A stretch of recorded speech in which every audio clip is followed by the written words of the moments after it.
Hello everyone, I'm MVL and today we're going to be taking a look at a Nintendo 64 with an RGB mod to it. Now this is the Tim Worthington RGB mod, which works on any model of Nintendo 64, be it a transparent coloured model or a PAL Nintendo 64, which is what I have, and I'm very excited about that as well. I had this mod done by Scotico Retro from eBay and they did a fantastic job. They even put a blue LED power light in there which separates it from an unmodified model as well, and on the back here they have put a hotkey guide as well for some of the other functions from the Borti firmware, which includes a Deblur feature and a 15-bit color mode as well. I will be comparing this to an unmodified Nintendo 64 as well, and all footage for this video will be done using the RAD2X Nintendo HDMI cable as well. So, without further ado, let's get to it.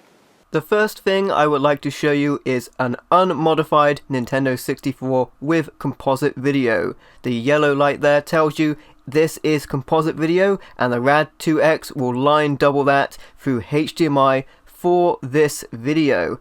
Now I've got Bomberman playing here, which has a lot of different colors and a lot of things going on screen, so you can really see the difference between composite and RGB video, which I will show you in just a moment. Now composite, to be fair, looks really good through the RAD2X. However, it could definitely look better. The lines here are a little blurry and the colors are a little bit washed out as well. Let's check out the RGB mod in action and see just how much better this could look. I will also be doing a side-by-side comparison as well. Now let's switch to the modded Nintendo 64, and I am loving that blue LED power light, and as you can see the RAD2X has lit up purple, indicating that RGB has been detected. So here we have the RGB picture. Look at how clear those lines are, and pay special attention to the edges, especially around the characters, and the improvements in the color as well. Now this video is going through my Elgato HD60S and then through a video editor, and then as well YouTube is going to do something to it as well. So the enhancements may not be as obvious as they would have been if you're looking at it naturally through a television, where I can tell you the difference is certainly night and day. So I will put the video side by side with composite and RGB to show you the difference. Here we have composite video on the left and RGB to the right, and there is definitely a striking difference, especially around the characters, and things like text are a lot clearer. The colors are certainly improved as well, and overall it just looks a lot better. The video is less blurry, and you also have the benefit of enhancements as well with the firmware through a button combination that you can add a deblur effect as well, and a 15-bit color mode is usable as well.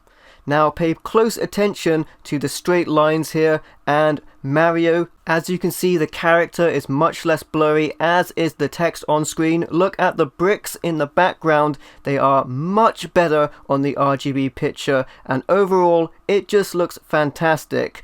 So let's take a closer look, and here you can really tell the difference. Look at the text difference between composite and RGB. There is absolutely no arguing which looks better. Now I'd like to show you some of the enhancements you can use using the firmware through a button combination. First of all, I'd like to show you the deblur effect, which removes the kind of soft blur that's on many of the games on the N64. Here it is in action, and although it might not be very obvious on this footage, on a TV it is very obvious. So let's take a closer look, and as you can see, when the deblur is active, you can really see the pixels in a lot more clarity, and I think it looks a lot better. Now I'll show you the 15-bit color mode, which on this screen is very obvious. You can see here a huge difference. I'm told the extra bits of color were used to add interference to the color. So it's definitely going to be on a personal preference basis and game by game depending on which mode you want to use. And there you have it, that's the Nintendo 64 with the Tim Worthington RGB mod in action. If you like the video, please leave a like or a comment to let me know what you think, and don't forget to subscribe for more awesome content. And if you'd like to, you can also support me through Patreon or YouTube channel membership. Thank you for watching, I've been NVL, and I will catch you next time.